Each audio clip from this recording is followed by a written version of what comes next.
On a crisp, grey November afternoon in Bristol, England, Amy Holloway was attempting to decipher a particularly challenging Chopin nocturne in her modest flat, the scent of damp wool and Earl Grey tea hanging in the air.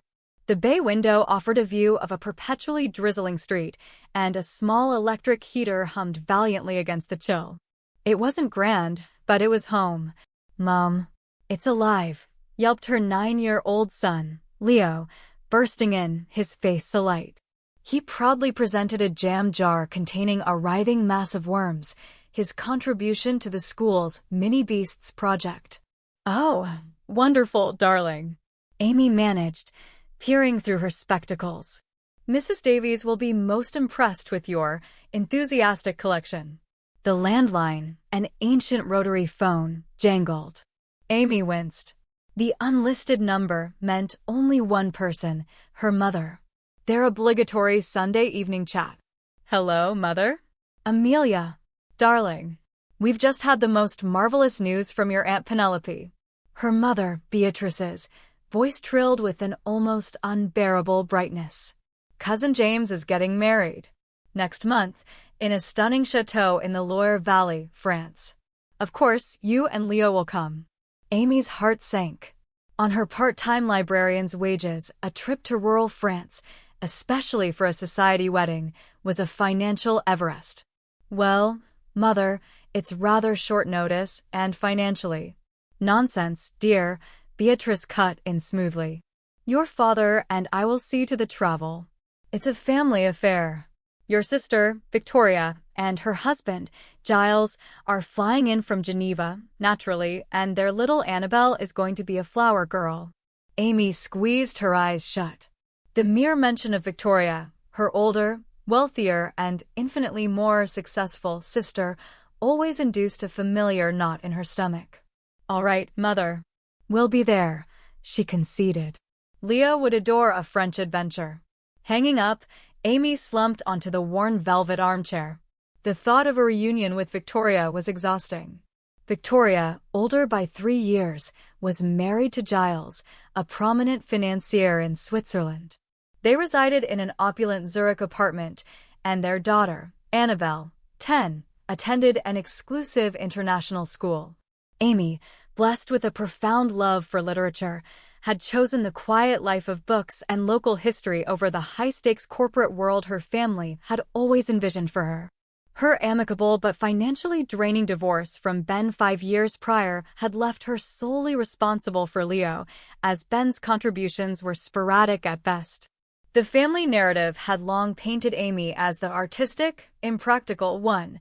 Beatrice and her husband, Alistair, had always doted on Victoria, whose sharp business mind and social climbing had been lauded since her teens. Victoria's equestrian trophies and early foray into investment banking were family legend. Amy's passion for poetry was considered a charming, if unprofitable, eccentricity. While stirring a pot of stew in her tiny kitchenette, Amy's mobile buzzed. A message from Victoria. "Mummy told me you're coming to the lawyer." "Super." Annabelle is terribly excited to show Leo her new pony riding skills. Amy sighed. Victoria's messages always dripped with a saccharine condescension. Annabelle was more likely to critique Leo's wellies than engage in any genuine play. "Leo, hands washed. Supper's on," Amy called. Over bangers and mash, Amy broached the subject. "We're going to France, darling, for Cousin James's wedding." Leo's eyes, the same bright blue as hers, widened. "France? Really? Can we see the Eiffel Tower?" "Not this trip, love. It's in the countryside," Amy smiled. "But there will be a castle and probably lots of cake." His unrestrained joy was her anchor. "Will Cousin Annabelle be there?" Leo asked, his enthusiasm dimming a fraction. "Yes, with your Aunt Victoria and Uncle Giles." "Annabelle always says my drawings are messy," Leo mumbled, prodding a sausage. "Last time, she told her friends my accent was common. Amy's chest tightened. "Leo, we don't measure people by how they speak or what they own, do we? It's what's inside that counts." "I know," Leo said, his gaze fixed on his plate. "But Annabelle doesn't." Amy reached across the small table and took his hand. "We'll make it a lovely trip, I promise." Later that night, after tucking Leo into his narrow bed, Amy stood by her drafty window, looking out at the rain-slicked streetlights. Life as a single parent hadn't been a fairy tale, especially when measured against Victoria's gilded existence. Yet, she wouldn't trade her life with Leo. His laughter, his insatiable curiosity, the way he'd snuggle up to her while she read, these were her treasures. The Loire Valley trip loomed. Amy took a steadying breath, resolving to enjoy the time for Leo's sake, and perhaps even for her own. "Amelia, I've sorted the travel," her mother's voice announced over the phone during Amy's lunch break at the library. Amy sipped her lukewarm tea, the receiver pressed to her ear. "Victoria's family are taking a private charter from Geneva to Tours. It's only a short flight, but Giles insists on avoiding commercial terminals." Amy nodded, shelving a returned copy of Pride and Prejudice. "And for us? For you too." Beatrice's voice held a familiar note of hesitant apology. "I thought the Eurostar to Paris and then a regional coach would be most economical." Amy's hand stilled. "A coach, Mother? From Paris to the Loire Valley? That must be at least a 4-hour journey after the train." "Yes, but it's a fraction of the cost of even a budget airline ticket. And I know things are a bit tight for you, so I was being considerate of the overall family expenditure." Amy leaned against a bookshelf. The thought of navigating Paris with Leo and luggage, then enduring a long coach ride, was daunting. The image of Victoria's family wafting onto a private jet was a bitter counterpoint. And her mother chirped, "Victoria's party will arrive 2 days before the wedding. They want to settle in and enjoy the chateau. You and Leo can arrive the evening before. The coach will get you there just in time." Amy exhaled slowly. "Very well, Mother. The coach it is." After the call, Amy found Leo in the children's section, engrossed in a book about knights. "Leo, darling, about the France trip," she began carefully. "We'll be taking a train and then a rather long coach journey." "A coach?" Leo looked up, puzzled. "Like the school trip to the seaside?" "A bit longer, I'm afraid. About 4 hours on the coach. But we can look at the French countryside, read stories, maybe play I Spy. Amy tried for a cheerful tone. "How are Cousin Annabelle and Aunt Victoria getting there?" A brief silence. "They're taking a small aeroplane." "Why aren't we taking an aeroplane?" Leo's question was devoid of accusation, simply curious. Amy managed a light shrug. "Coach trips can be an adventure too. Think of it as exploring." Leo pondered this, then gave a small, unconvinced nod. The day of departure arrived. Amy and Leo lugged their suitcases to Bristol Temple Meads station in the pre-dawn gloom. They were to meet Victoria's family and her parents at St. Pancras International in London before their respective onward journeys. Victoria, immaculate in a cashmere travel suit, stood beside a mountain of designer luggage with Giles. Annabelle was glued to a state-of-the-art tablet. Beatrice and Alistair were already fussing over their eldest daughter. "There you are," Victoria said, a hint of impatience in her voice as Amy and Leo approached. "Our check-in for the lounge is imminent." "Good morning," Amy replied, her tone flat. "Keeping well?" "Busy. Just closed a rather significant deal for Giles's new hedge fund," Victoria announced, a smug smile playing on her lips. "Annabelle, darling, say hello to your cousin." Annabelle glanced up, offered a cursory hi, and immediately returned to her game. Leo mumbled a hello. "What time is your coach from Paris?" Beatrice asked, adjusting her silk scarf. "Departs at 2 p.m., Amy answered. "We have a couple of hours after the Eurostar arrives." "I see. Well, we must dash," Beatrice said, turning to Victoria. "The first-class lounge awaits." "Oh, Amelia," Victoria called, as if a thought had just struck her. "Why on earth are you taking a coach? Flying is so much more civilized." Amy felt a flush creep up her neck. "Well, you didn't imagine you'd be on the charter, did you, dear?" Beatrice interjected with a light, brittle laugh. "Hardly in the budget." Victoria scanned Amy from head to toe, a smirk playing on her lips. The local bus probably feels quite luxurious after your usual commute. Amy felt Leo stiffen beside her. Mummy, coaches smell funny, Annabelle suddenly piped up. When we took one for the school museum trip, it was all sticky. At this, Victoria and Giles chuckled. Beatrice managed a tight smile. Only Alistair looked vaguely discomfited. Come along, Beatrice said, glancing at her Cartier watch. We don't want to be rushed through security. Before her parents and Victoria's family swept towards the priority lane, Beatrice turned back. See you in the lawyer. Do take care. Yes, Amy said, her voice barely a whisper. Victoria gave an airy wave. Enjoy your scenic route. Annabelle wrinkled her nose and followed her parents. Amy and Leo stood in silence, watching them disappear. Mom, Leo said, his voice small, why do Aunt Victoria and Grandma say those things? Amy put an arm around his shoulders. Sometimes, even grown-ups can be a bit thoughtless, darling. But we're made of sterner stuff. We'll have our own adventure. Leo nodded, but the hurt lingered in his eyes. They made their way to the standard-class Eurostar carriage. In Amy's mind, Victoria's and Beatrice's words echoed. A stark reminder that the ingrained family hierarchy remained firmly in place. From the coach station in Paris, Gare de Bercy, Amy looked up at the gray sky through the grimy terminal windows. Somewhere above, Victoria's private jet was probably gliding through the clouds, its occupants sipping champagne. Right then, Amy took Leo's hand as they located their designated coach, a slightly battered vehicle heading towards Tours. No one waved them off. The coach rumbled through the Parisian suburbs and into the French countryside. Amy sat by the window, trying to engage a subdued Leo.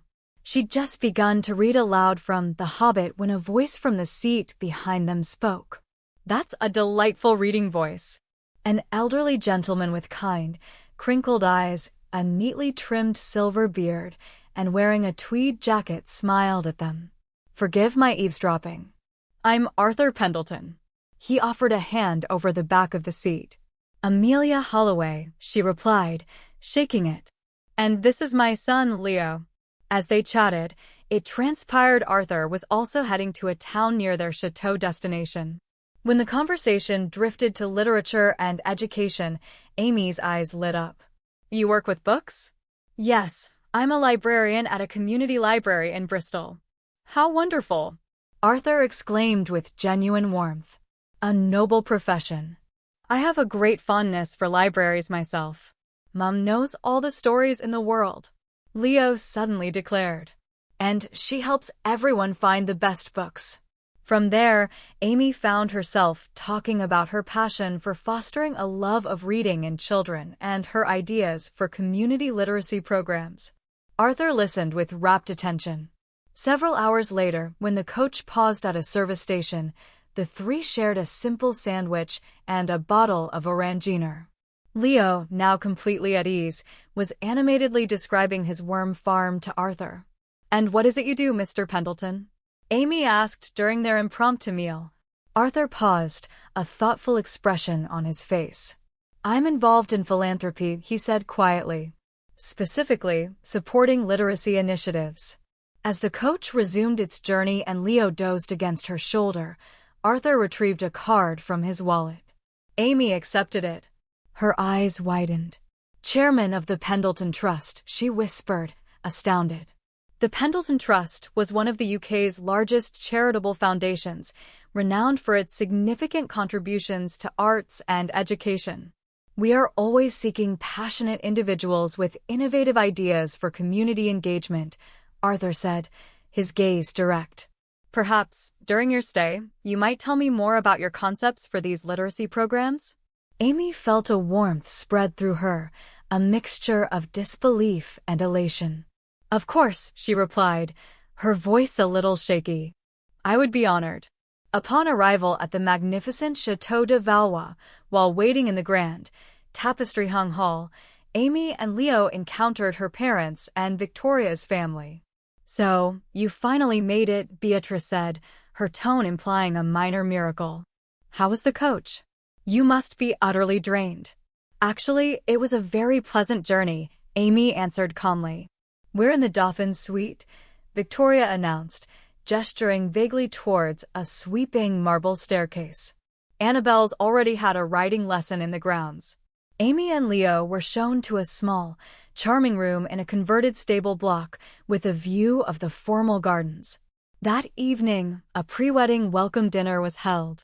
Amy wore her best and only smart navy dress, and Leo was scrubbed and presentable in a clean shirt and trousers. Entering the chateau's gilded ballroom, Victoria's family was already ensconced at a prime table. "Oh, Amelia, isn't that the dress you wore to Uncle Geoffrey's 70th? Victoria observed, her voice carrying.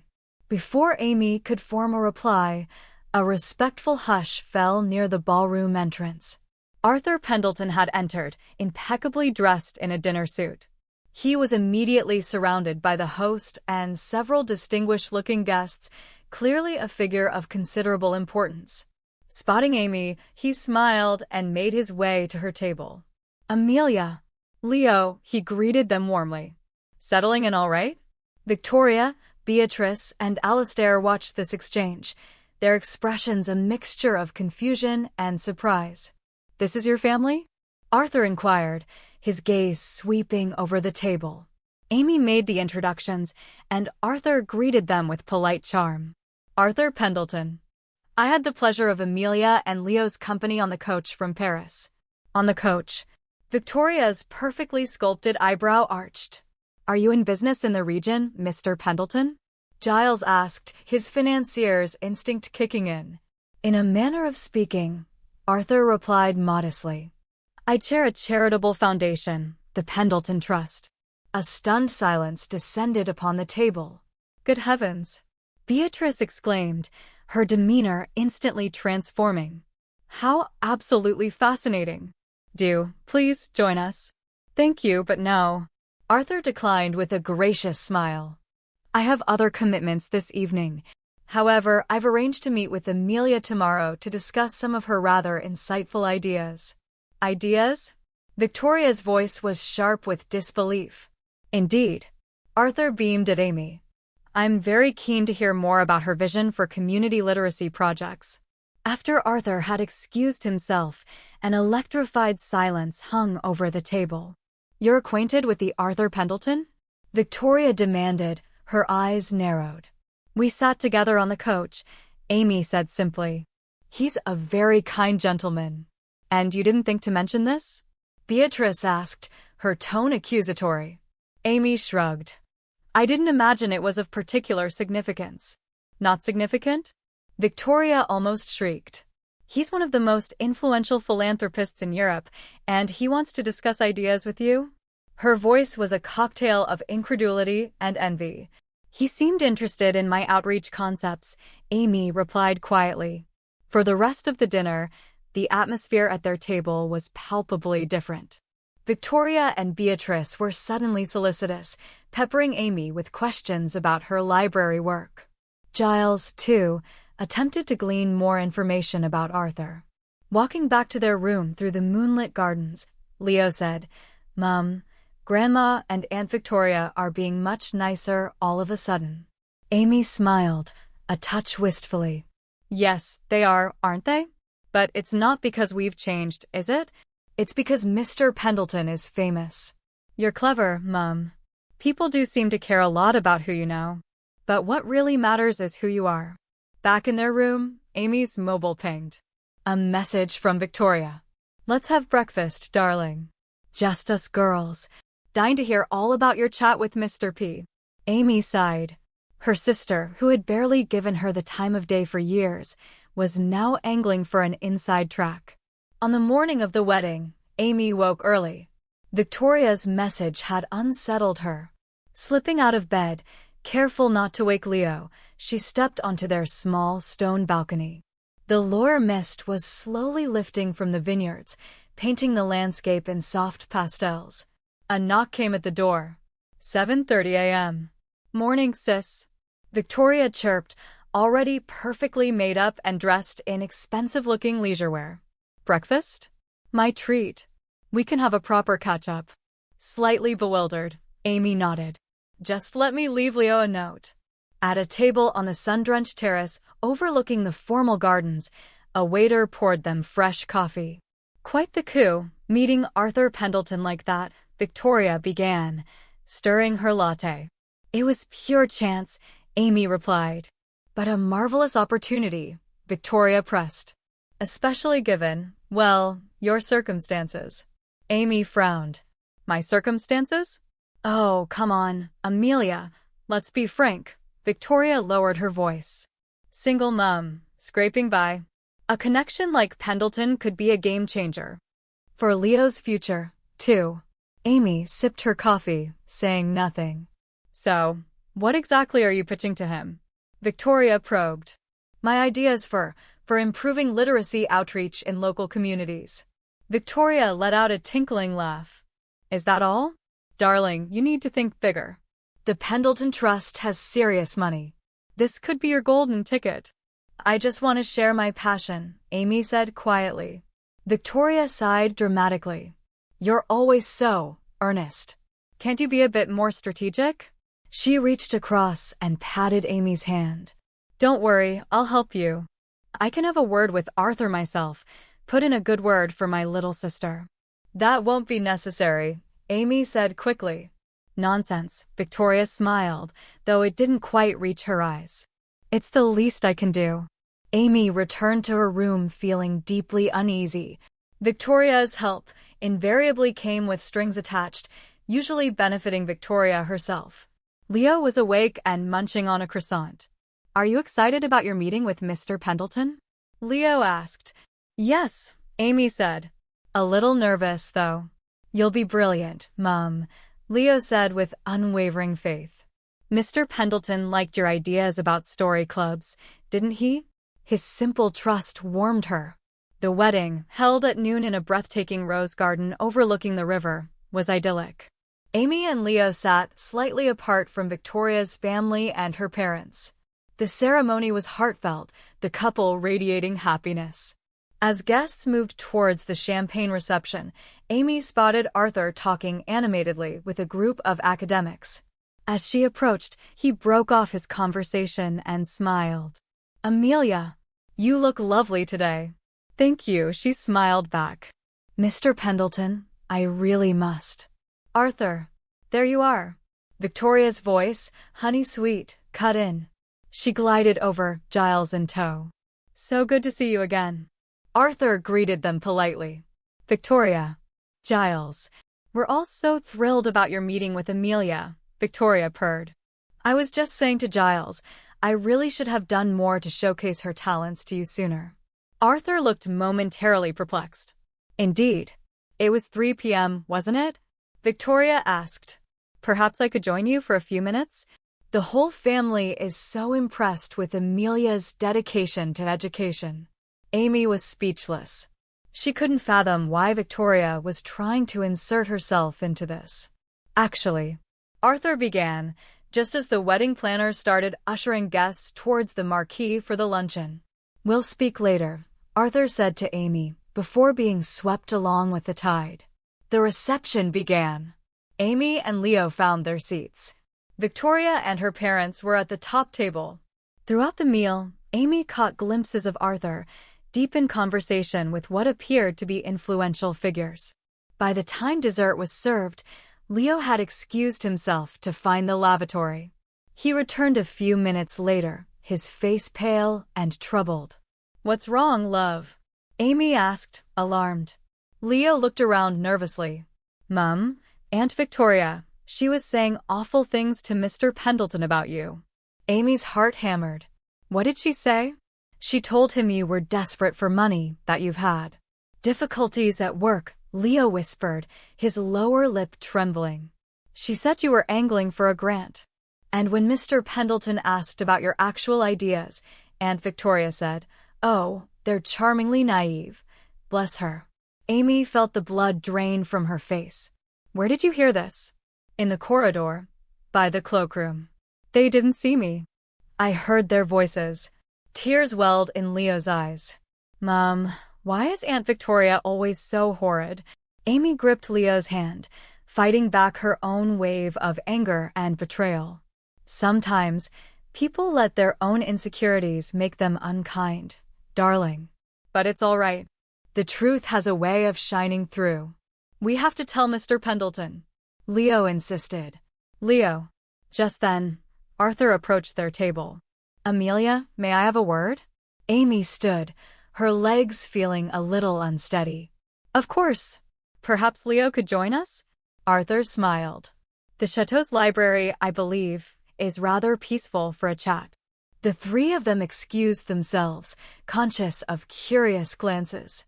Amy didn't miss Victoria watching them, a flicker of something unreadable in her eyes. Seated on a leather Chesterfield in the magnificent, book-lined library, Arthur said gently, I've just had a rather illuminating conversation with your sister. Amy tensed. I see. Yes. Arthur frowned slightly. She painted a rather different portrait of you. It's not true. Leo burst out, unable to contain himself. Mr. Pendleton, sir, it's not. Leo. Amy began. Everything Aunt Victoria said is rubbish. Leo declared, looking earnestly at Arthur. My mom is the kindest librarian, and all the children love her story time. She's never had trouble at work, and she wasn't looking for money. She just loves books and helping people. Arthur regarded Leo with a gentle expression. Leo, that's enough, Amy said softly, placing a hand on his arm. No, please let him continue, Arthur said quietly. Leo took a shaky breath. Aunt Victoria is always mean to Mum. When we had to take the coach, she and Grandma laughed and said horrible things. Annabelle said Coach's smell. But Mum never says anything back. She just bears it. Arthur was silent for a long moment. I understand, he said finally. That clarifies a great deal.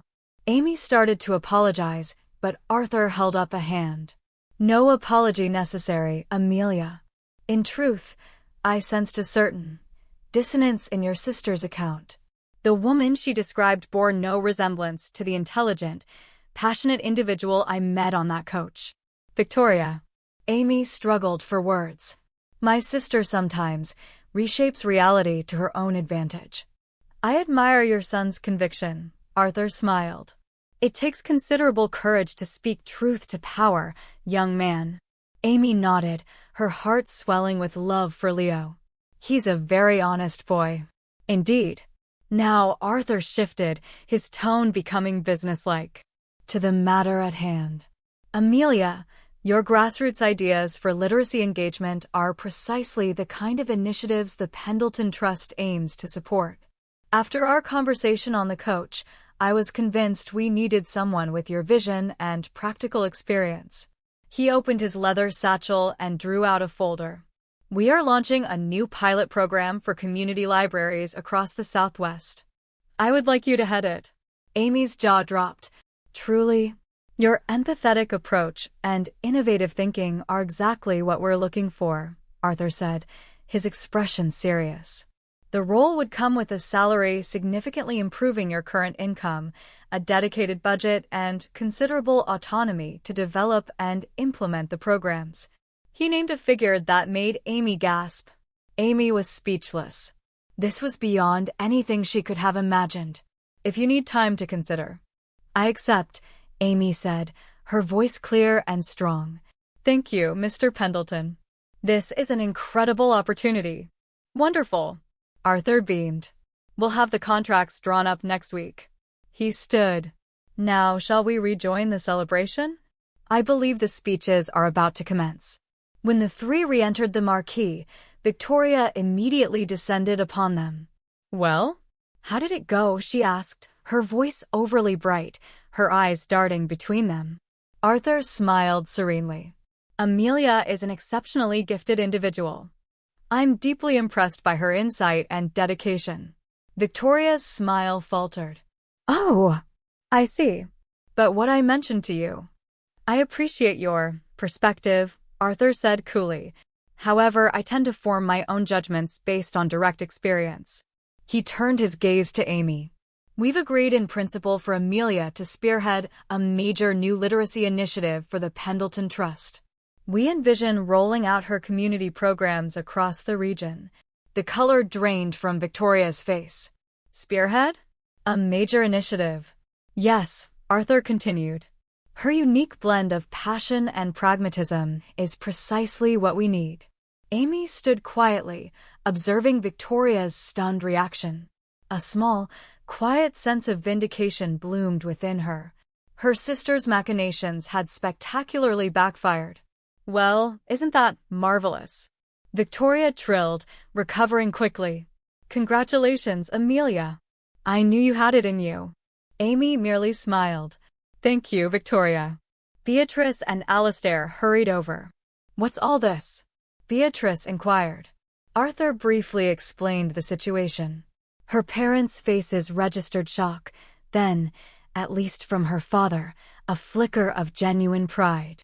Amelia, why didn't you breathe a word of this? Beatrice asked, looking utterly bewildered.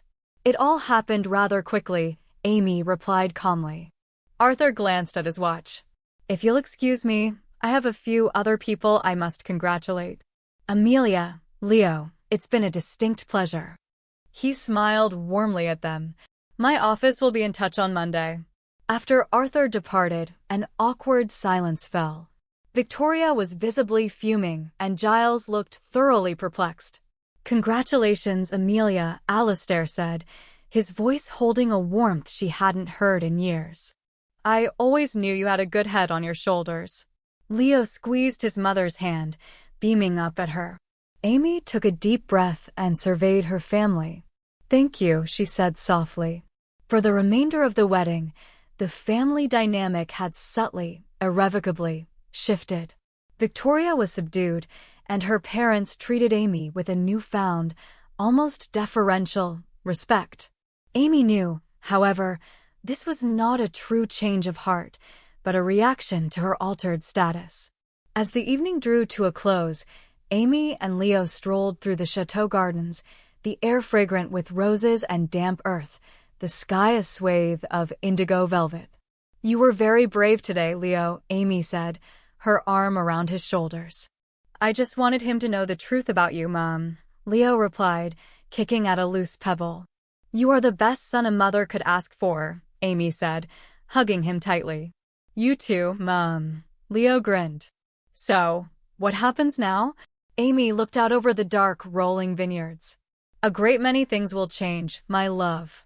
But the most important thing, us, together, that will never change.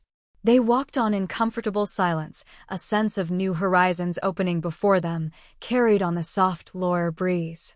1 year later, Amy stood at the large window of her airy office at the Pendleton Trust headquarters in Bath, overlooking the Royal Crescent. Mom, the app just went live. Amy turned as Leo, now 10 and visibly more confident, rushed in, brandishing his tablet. He'd been helping design a children's interactive reading game for one of their new digital outreach programs. That's brilliant, darling, Amy said, enveloping him in a proud hug. You're a natural tech whiz. In 12 months, Amy and Leo's lives had transformed. Her Reading Roots initiative had been a resounding success, adopted by libraries and community centers across the country, and Amy was now a respected voice in literacy advocacy. They had moved from their cramped Bristol flat to a comfortable townhouse in Bath. Leo was flourishing at a new school, his talents in both creative arts and coding blossoming. Email from Mr. Pendleton, Amy said, glancing at her screen. He's thrilled with the uptake figures for the Summer Reading Challenge. Arthur had become a cherished mentor and friend, consistently championing her work. The phone on her desk rang. Her mother's number. Amy took a breath. Hello, Mother? Amelia, darling. Such wonderful news. I saw that lovely piece about your work in The Telegraph. We're all just bursting with pride. Beatrice's voice was noticeably softer, almost reverent. Amy smiled, a touch of irony in her expression. Her parents' attitude had done a complete volte-face. Those who once dismissed her passion as a quaint hobby now claimed they'd always seen her potential. Thank you, Mother, Amy replied evenly. And about Victoria? Beatrice's voice dropped conspiratorially. Things have been rather difficult for her lately. Amy listened. Victoria's world had indeed taken a tumble. Giles's hedge fund had been embroiled in a messy insider trading scandal, leading to hefty fines and a tarnished reputation. Their opulent lifestyle was significantly curtailed, and the marriage, Amy gathered, was under considerable strain. She's been asking about you, Beatrice continued, hoping to reconnect. Perhaps you could offer some advice. Amy gazed out at the elegant Georgian architecture. Victoria had reached out a few months prior, a surprisingly hesitant email hinting at a business proposition that Amy had politely declined. Mother, family is important, Amy said, choosing her words with care. But genuine relationships are built on mutual respect and kindness. For a very long time, I didn't feel I received either. But you're doing so well now, Beatrice said, a hint of her old impatience creeping in. Surely, it's time to let bygones be bygones? This isn't about success or failure, Mother, Amy said firmly. If Victoria has genuinely changed, I'm open to a conversation. But for now, I need to maintain my own peace. After ending the call, Amy sat back, exhaling slowly. And Victoria? Leo asked, having intuited the conversation's drift. Yes, Amy smiled faintly. Grandma thinks we should all be one big happy family again. Will we not see them anymore? Amy drew him close. We might one day. But I've learned what true support looks like. It's not just about blood. It's about people who lift you up and believe in you. Like Mr. Pendleton? Exactly like Mr. Pendleton, Amy smiled. And like your brilliant teachers and the wonderful team here. The intercom buzzed, her assistant announcing her car for the airport. Come on, superstar, Amy said, ruffling Leo's hair. Time for our flight. They left the impressive office building and settled into the waiting car. They were heading to a literacy conference in Edinburgh, where Amy was a keynote speaker, and Leo was excited to see the castle. Arriving at Bristol Airport, they passed the budget airline check-in desks, a stark reminder of past journeys. Amy paused for a moment.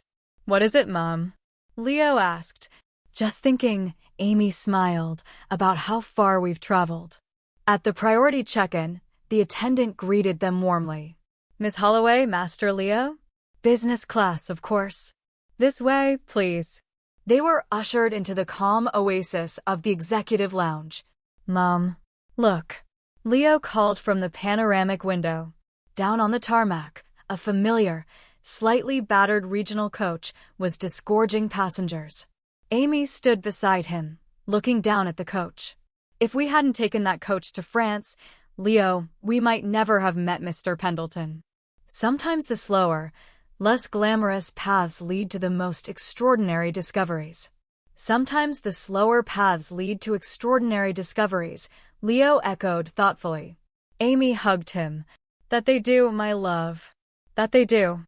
As their boarding call was announced, they left the lounge.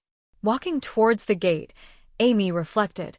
Life's most challenging detours sometimes pave the way to its most beautiful destinations.